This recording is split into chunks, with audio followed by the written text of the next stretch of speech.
Nithyanandeshwara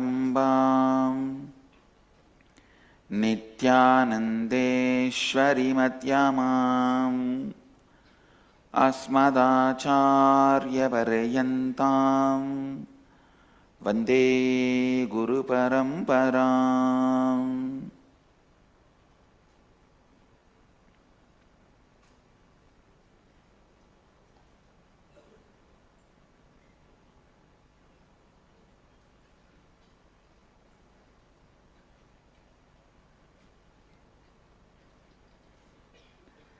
I welcome all of you with my love and respects.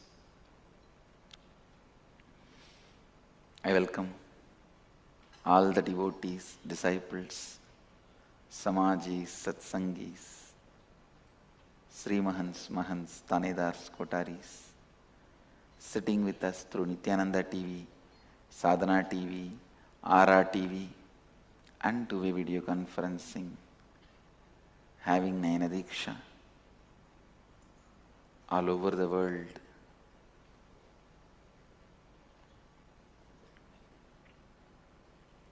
I'll enter into the sutras directly. The second verse of Isavasya Upanishad. Kurvanneveha karmani Jijivishechadagga samaha evam tvayinanyatetosti na karma lipyate nare. One should decide to live in this world for 100 years, hundreds of years, all the while doing his deeds dispassionately as sanctioned by the scriptures. In this way, the deeds done by you shall not cling to you. There is no other way by which a man can free himself from the bondage created by the deeds. Listen. Just in last few days, one of our devotee doctor, she asked me a question. How to practically combine all these, Swamiji? We all know the truth. We understand that everything changes, including what we perceive and what we do not perceive. How can we coexist in Advaita with our fellow beings, even if either one of us, myself or others, do not accept the change as something necessary and good for all of us? This was the question. Actually, the second line of the second verse is the answer. Understand. Evam tvayinanya tetosti na karma lipyate nare.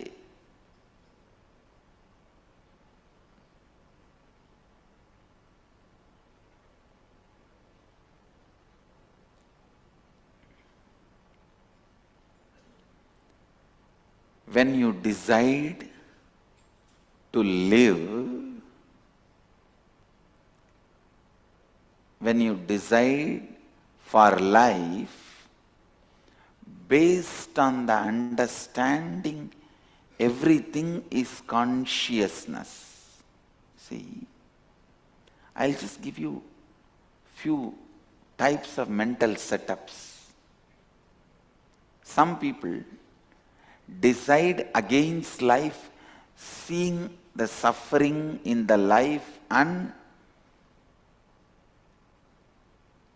by becoming powerless to face life, they decide against life. I tell you, I can give you an example. At the age of 6, when you are in school, your teacher asks some question. Who is the Prime Minister of India, first Prime Minister of India. You put your hands up and jump and shout, Mahatma Gandhi. Whole class will be laughing at you. And at that time you feel naturally, oh, I have done something wrong. I should not be putting up my hand and jumping like this. I should keep quiet in a crowd. This decision, even after you become 47, when you are sitting in a meeting, you are the CEO. Even then, if you have an idea, you won't speak out directly in the group. You will tell somebody else, and that person will tell that to the group, and he will get the name.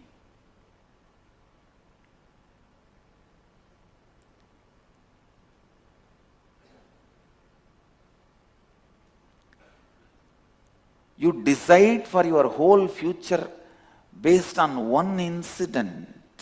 Look in thousands of decisions you have done based on one incident against life. And the other day I was talking to a devotee. I was telling him, hey, always remember you are Mahadeva, Shiva, and move the happenings of your life with this understanding. He said, no, Swamiji, I just have a blood pressure and sugar. I tell myself I am Mahadeva and let this blood pressure and sugar be healed. When that does not heal, I lose confidence that I can change the other things. Listen. This blood pressure and sugar, you would have taken so many thousands of decisions against life, that is why it came. So now when you decide for life, decide at least few times till that whole part starts listening to you. See, your decisions against life has become a big chunk in you. You may not need to kill all of them, but you need to create the decision for life, at least to drive them enough. See, each time your decision against life becomes one soldier against you. If there are 2 million soldiers inside you, each time you create a positive decision, means for life, you are creating one soldier in your army. Now, you don't even have to create an army for you to kill the opposite army, but you have to at least create the sound, noise, that they should run away. So if you have taken 1000 decisions against life, at least 10 decisions for life you have to take. Only then all those 1000 decisions against life will be nullified. Many times you decide against life just because of a simple incident, for small reasons. So understand,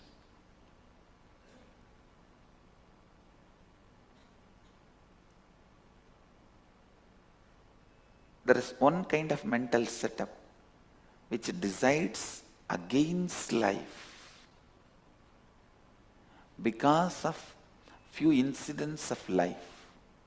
Second, there are a set of people. There is a kind of a mental setup. They decide against life. Listen, they decide against life out of ignorance. That deciding against life is going to give them peace or liberation, that ignorance. People think, oh, Instead of living like this, let me die. And you think if you die, immediately you are released from all this suffering? No. If death is going to be the freedom from all these sufferings, I would have started promoting suicide long before. No. It is no way going to free you. Please understand. If you commit suicide because you are not able to handle your wife, you may have 10 wives exactly like the same person with whom you are living in the hell. Now, from whatever you think you can escape, you will have more.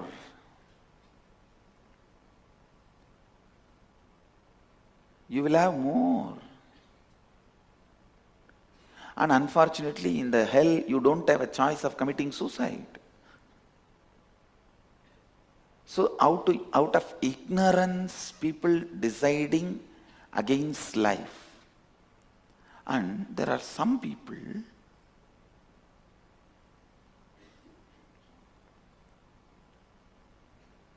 who want to choose for life, decide for life, but do not think that is what cosmos wants you to do. Don't sincerely, authentically stand by it. They say, all right, now I am deciding for life and let me see how much it goes, how far it goes. After 2 days, one small shaking, immediately they fall back.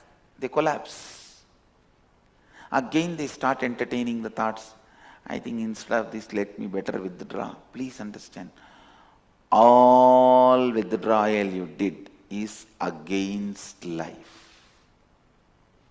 Whether you withdrew from your job,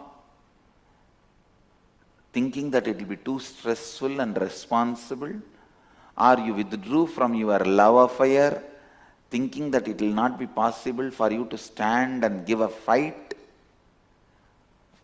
against the people who are opposing you, or you withdrew from your career or responsibility, or you withdrew from your decision of sannyas, whatever withdrawing is against life. Listen.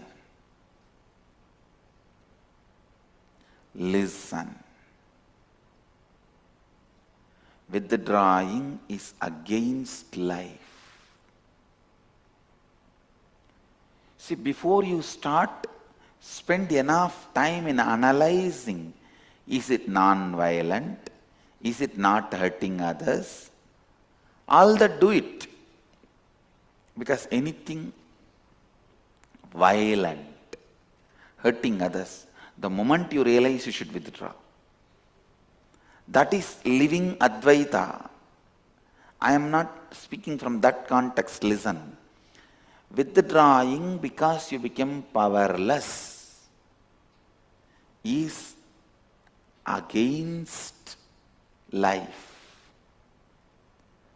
Sometimes you may withdraw to feel more powerful. For example, if you are taking the decision of killing and withdrawing from it because you feel it is violence, then it is right withdrawal. Actually, this withdrawal itself is decision for life. So this is the basic understanding you need to have.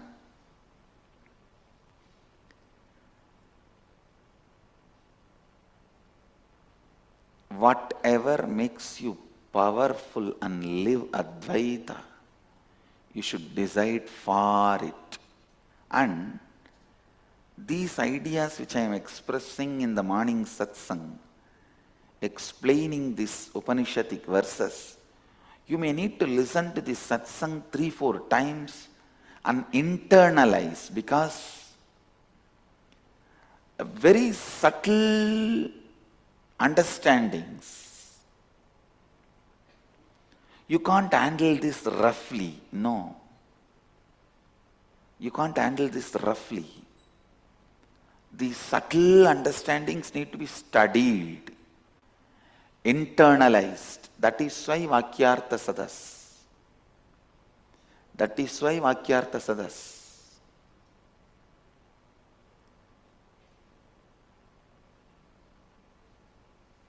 I have decided I am going to build two beautiful mandapas, Yagashala and Vakyartha Sadas Mandapa.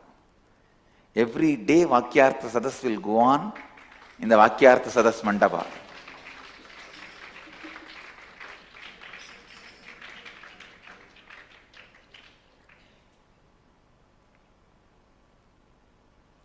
What went on between Shankara and Vyasa will go on forever in this campus.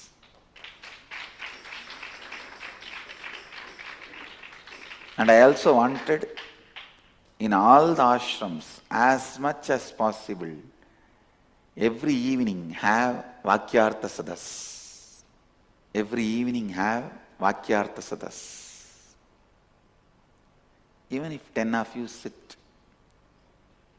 across the table, chat over a cup of tea, that is also Vakyartha Sadas. When you do it sincerely, to explore the meaning of the scriptures and understanding and context, that is also Vakyartha Sadas. Every evening,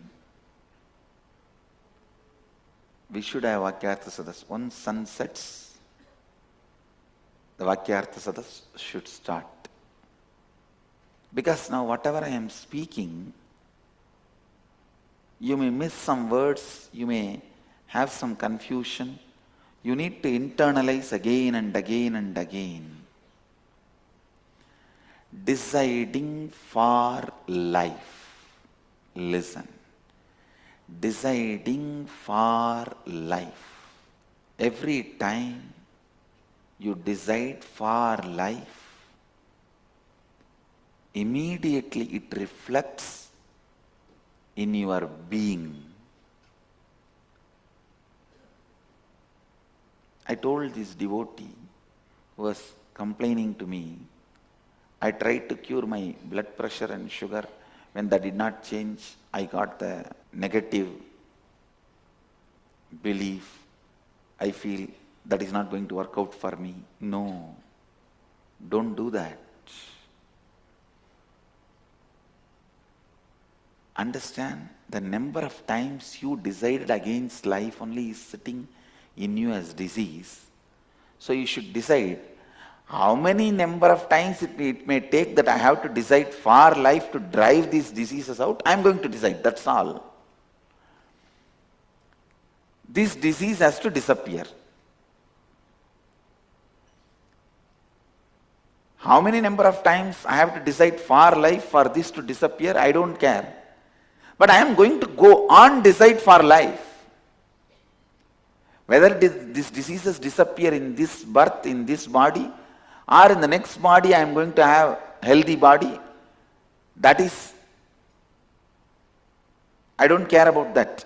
But I am going to just stick to the decision for life. This is enough. You will see immediately your body transforms. See, whatever you decide you are going to decide forever becomes the decision for life immediately.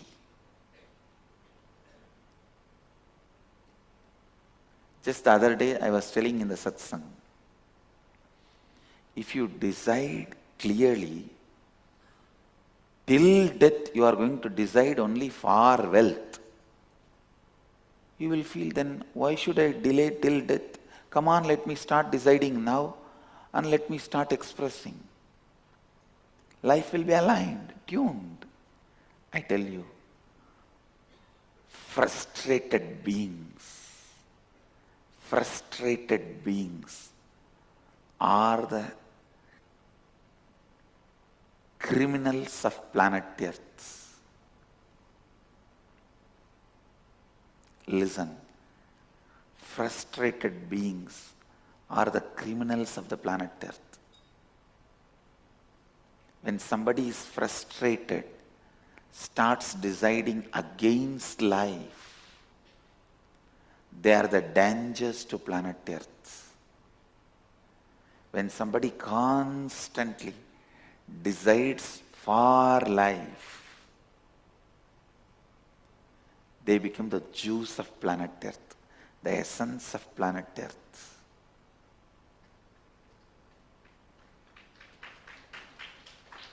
Listen,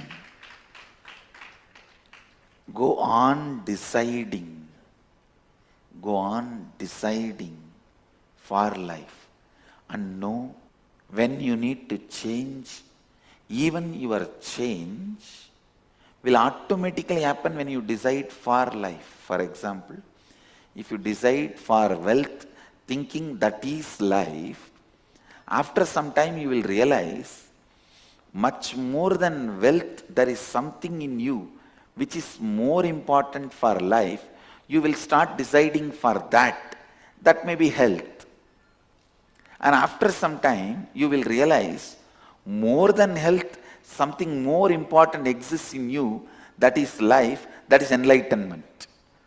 So ultimately, if you go on deciding for life, you will decide for living Advaita.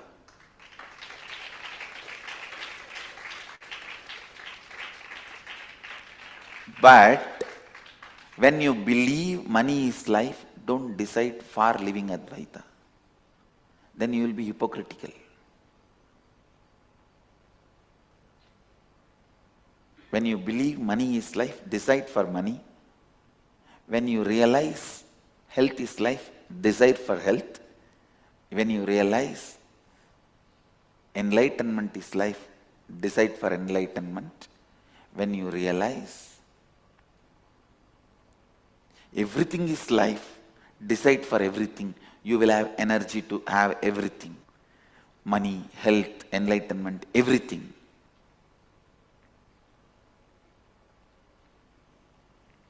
Deciding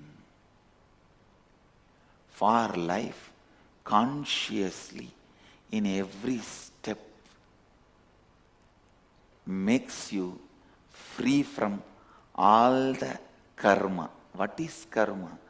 Karma is nothing but your decisions against life sitting in you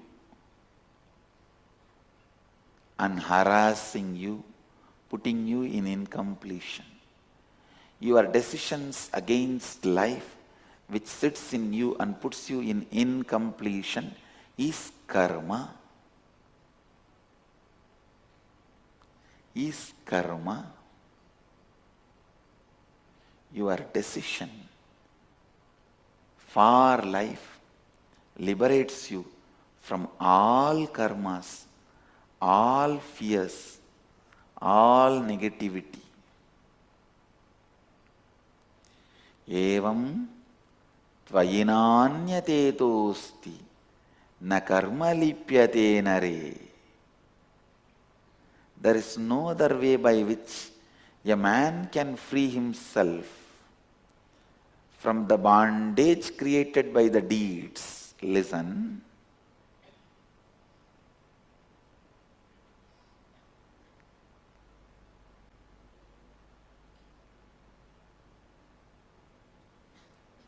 How much ever you hear all these things, you need to sit and internalize. That is why again and again I insist, come here, experience inner awakening.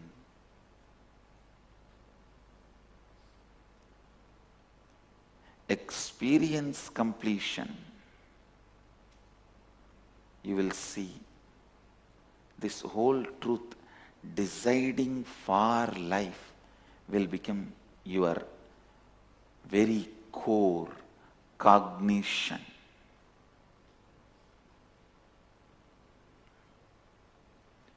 Kuruvan neveha karmani jijivishechadaggo samaha evam tvayinanyate tosti Na karma lipyate nare. Understand?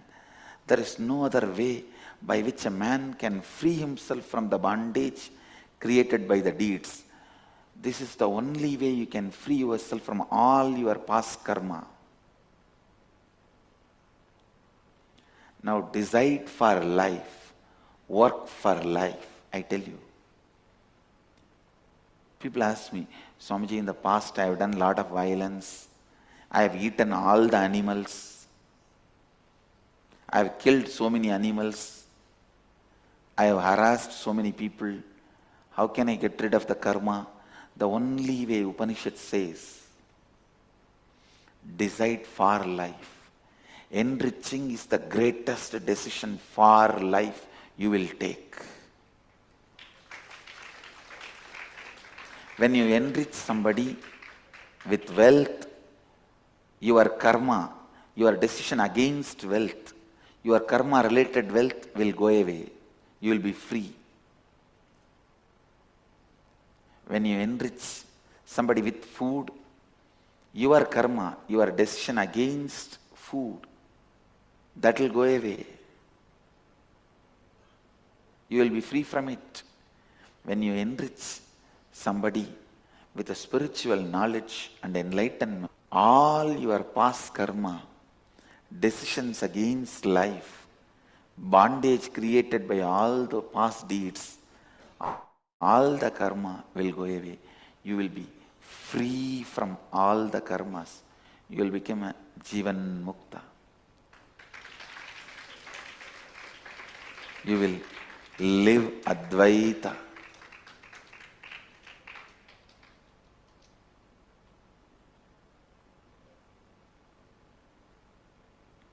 Kuruvanneveka karmani jijivishechadagnu samaha evam tvayinanyate tosti na karma lipyate nare.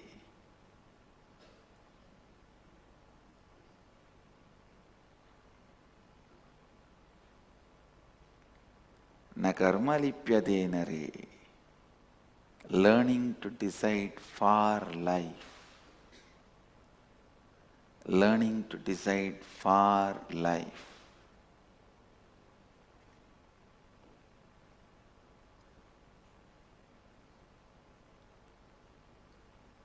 The more and more decisions you take for life, more and more you become healthy,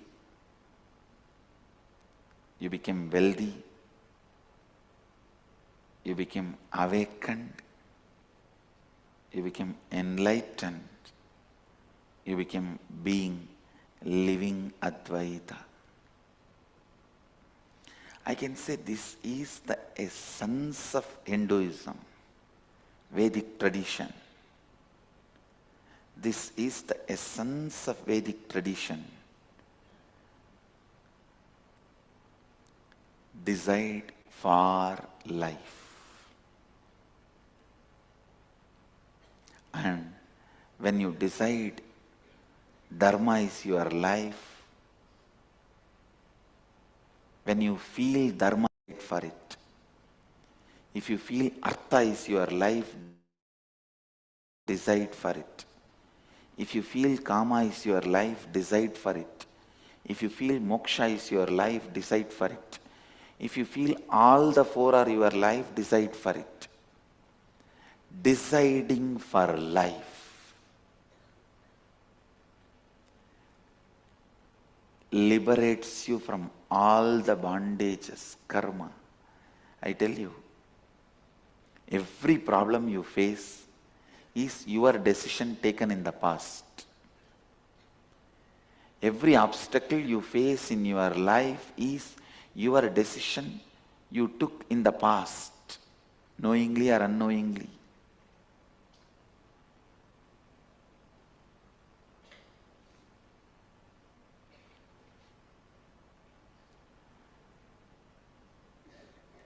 You can decide now strongly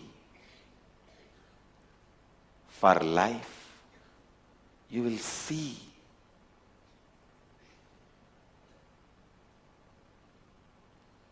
everything, all the best things of life expressing itself, all the best things of life radiating itself.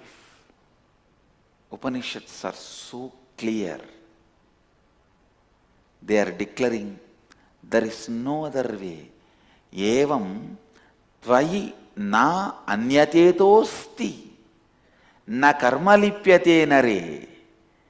If you want to be liberated from the karmas, there is no other way.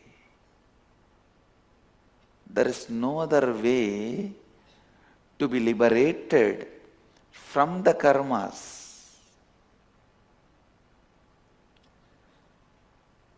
There is no other way man can free himself from the bondage created by the deeds.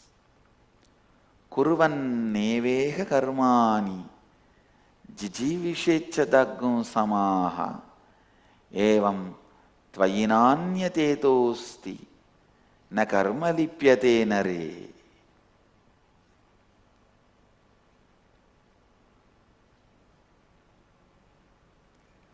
There is no other way by which a man can free himself from the bondage created by the deeds. Understand, if your decisions and actions have created certain bondage, only by deciding for life and acting, you will be free from those bondages. One more thing you need to know, even a laziness is an action by you out of your decision against life. So when you decide for life, the laziness, tiredness, boredom, hatred, anger, everything will melt down. Everything will be cleared. So, decide, listen, decide for life. Decide for life. Decide for life. So with this, I bless you all.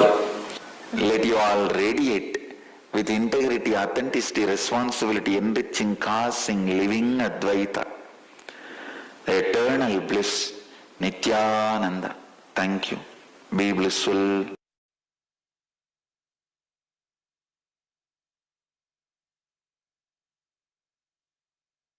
Nityananda ధ్యానపీఠం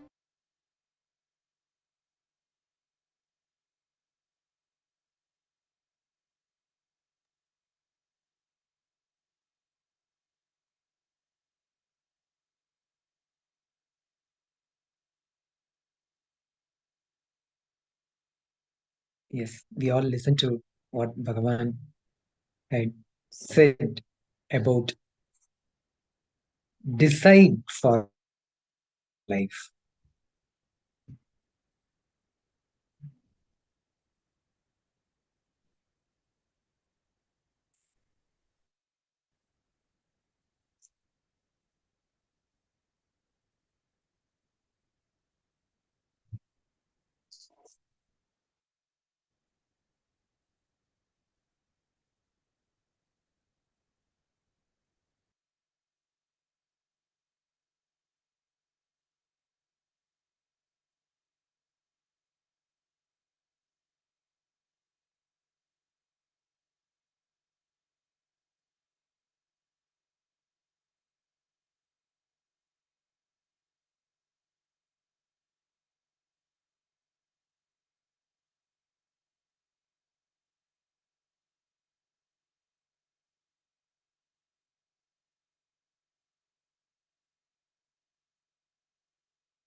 Yes.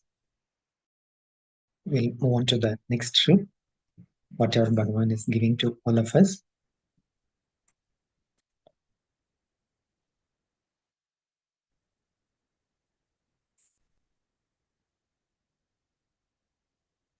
On nature of reality, Isha, the pure space, the consciousness without any attributes.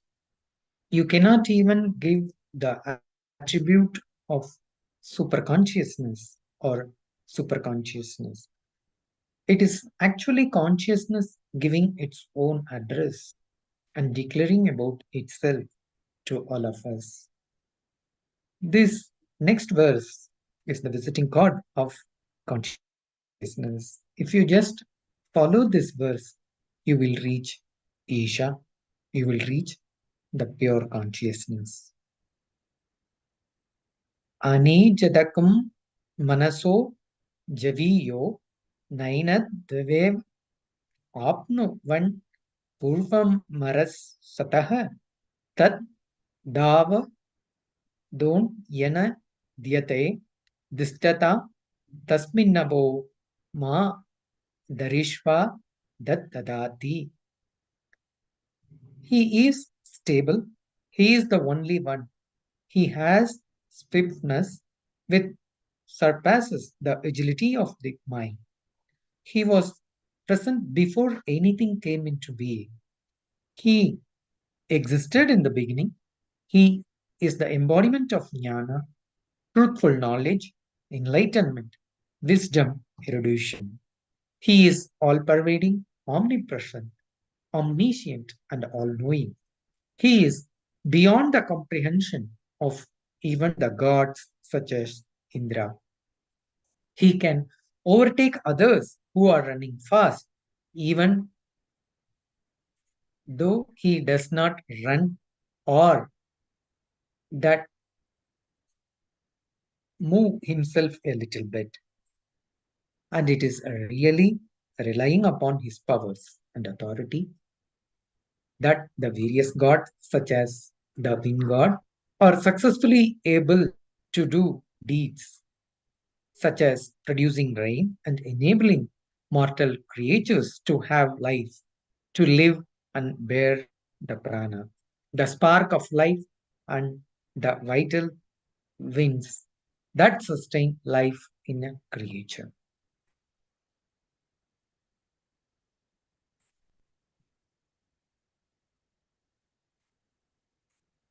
It, consciousness, is unmoving one and swifter than the mind. The gods of senses cannot overtake and go beyond it, as it has swiftly moved ahead, remaining situated. It outruns all the other running ones. In it, life energy moves and expands itself in space, supporting all activities. What is it that is unmoving? Earth is moving, moon is moving, sun is moving. Don't believe the sun is not moving, it is moving, but at a pace where you cannot grasp. Everything is moving. What is that that is unmoving? The idea you exist is the only one unmoving. Before you grasp anything, the experience you remember that I exist, before you perceive anything, before you are able to think anything, before you are able to understand anything, whether an idea or a concept or a truth or the sensory experiences, whether it is a sun or moon or earth or universe, you only have to grasp. The being which grasps its easiness is the only unmoving thing. So how to perceive the reality, the technique, the Upanishad, the cosmos, declaring its own authority authentically in this verse. This verse is a truth and a technique which can be practiced. When the third eye is open, you will be able to see, perceive everything inside and outside without even knowing any difference or a gap. Tade jat jati Tanna jati tad dure tad vantige tadantarasya sarvasya dadu sarvasyasya bahu yat. That moves and that moves not, that is far off, that is also near. That is the inner space of all this.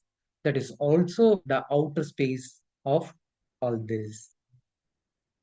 So, how to perceive the reality, the technique here, the Upanishads giving?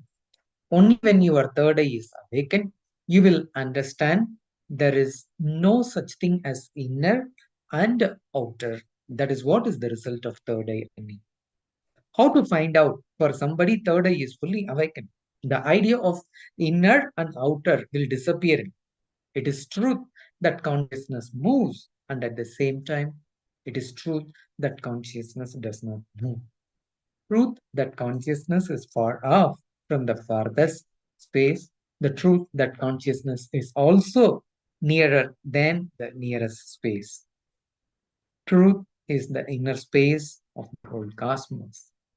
Truth is also the outer space of the whole cosmos, pervading and uniformly, ever present inside and encompassing in this cosmos from the outside, pervading and uniformly ever present inside and encompassing this cosmos from outside.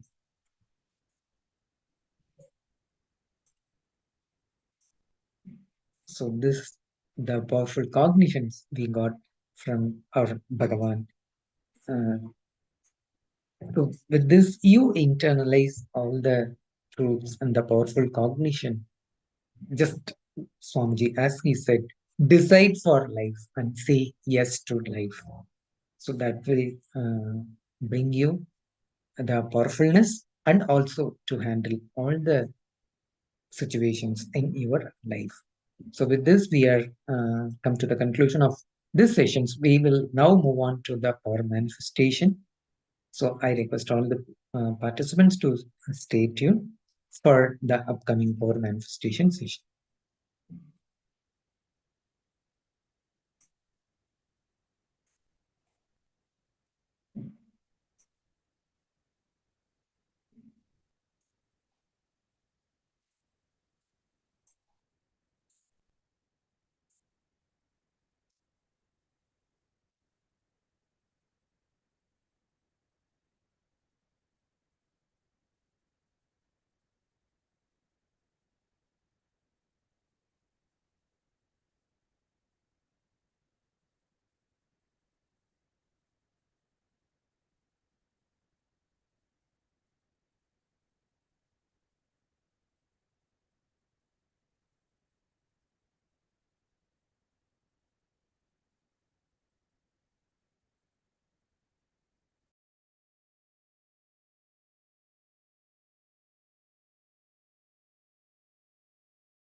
Yes.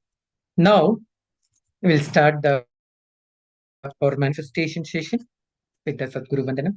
Nithyanandam Paramasugadam Kevalam Jnanamurtim Dvandvaditam Gagana Sadrusham Tatvamasya Laksham Yekam Nityam Vimalamajalam Sarvadi Sakshibhutam Bhavaditam Trigunaragitam Sadgurum Tam Namami. Nithyanandam.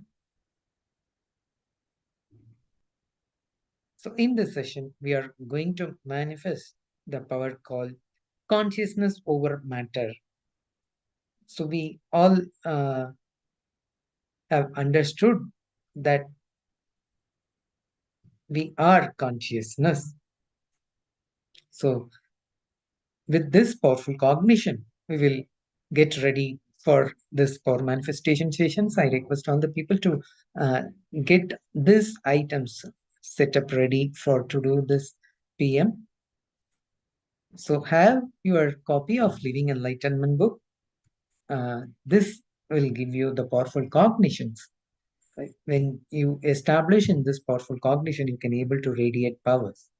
So for this, Bhagavan had given us the book called Living Enlightenment. You can download from our website and have the copy of it, and have your paper and pen, and you have arrange the objects which you are going to do the consciousness over matter, that is moving that object. So suggested to be a round object is good for you to manifest this power. Maybe the fruits or the coconut would be the right thing. So you can do the power with that. And also you set up your camera with the timestamp. So when you do this power manifestations, so when you do move the object, that is either the fruits or the coconut, you can also take the visuals by setting it up in your mobile camera with a timestamp. And after when you manifest, you can also see that, like within how many seconds you can able to manifest, and you will get inspired with that when you move on to the next powers. So then it is also you can share this experience to Acharya and also in the social media to enrich more number of people. So we will get ready with the camera setup and for the PM session now. So here the instructions for this PM sessions, what Bhagavan is giving us is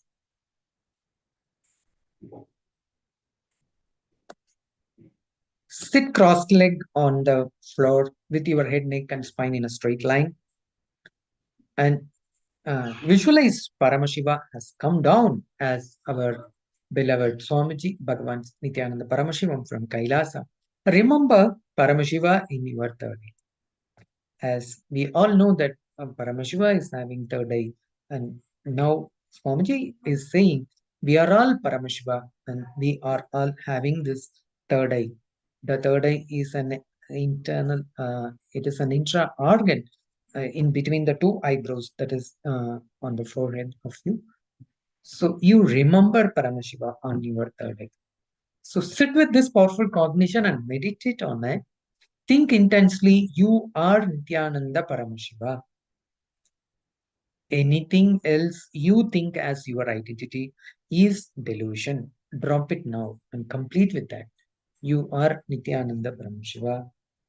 That is, you are Nithyananda Paramashiva. You establish in that powerful cognition and then get into this power manifestation. Absolute unclutching to experience the state of Paramashiva. Complete completion to experience the space of Paramashiva. Oneness to experience as powers of Paramashiva. So intensely vibrating in Japa Japa, that is Om Nithyananda Paramashivoham. Deep feeling connection with our Bhagavan to experience the being of Paramashiva. So when you manifest the powers, first thing you establish in the space of oneness with Bhagavan, and you can able to see that Bhagavan is radiating through you and he will manifest for you whatever the power you are doing. So with this, we will get ready for this consciousness over matter power. So the Sastra Pramana for this verse goes, then the Vijnana Bhairava Tantra, Dharana 95 and Sutra 120 says, Kvachit vastuni vinyasya sanair drishtim nivardayet tajnanam chitta sahitam devi sunyadayo bhavet. Bhagavan Paramashiva says, the meaning of this verse is, having fixed one's eyes on a particular object, verse 2, one should slowly withdraw the sight from that object, as well as slowly eliminate the knowledge of that object along with the thought and impressions of it. Then, O Devi, one abides in Sunya. So the state where there is nothing other than this exists, which is the state of all inclusiveness or infinity. So now we are going to manifest the power. Select the objects with which you are going to do this consciousness over matter. Maybe the fruits suggested is the round object. Take the coconut on your